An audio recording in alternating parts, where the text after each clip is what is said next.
અમેરિકાના રાષ્ટ્રપતિ Donald Trump અને પીએમ મોદીએ કરી ફોન પર ચર્ચા. બંને નેતાઓ વચ્ચે ટ્રેડ, એનર્જી, ટેક અને ડિફેન્સમાં સહયોગ વધારવા પર થઈ વાત.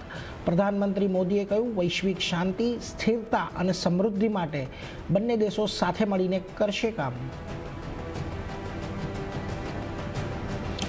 અમેરિકાના રાષ્ટ્રપતિ ટ્રમ્પ અને પીએમ મોદી વચ્ચેની વાતચીતથી ભારતીય બજારમાં આજે મોટો ગેપ અપ સંભવ. ગિફ્ટ નિફ્ટી 130 પોઈન્ટથી વધુ ઉપર.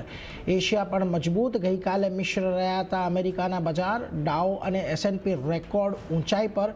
નાસ્ડેકમાં પણ નીચલા સ્તરેથી સારી રિકવરી.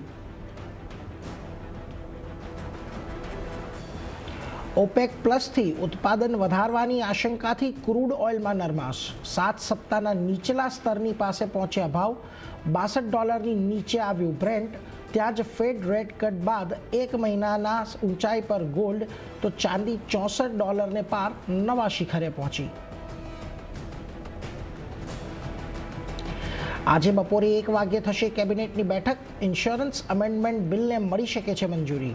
એફડીઆઈસીમાં 74% વધારીને 100% કરવાનો પ્રસ્તાવ. કમ્પોઝિટ લાયસન્સની પણ શરૂ થઈ શકે છે સુવિધા, સૂત્રો મુજબ સીએનબીસી બજાર એક્સક્લુઝિવ. અને આજે ખુલશે આઈસીઆઈસીઆઈ પ્રુડેન્શિયલ એએમસીનો આશરે 10,600 કરોડનો આઈપીઓ.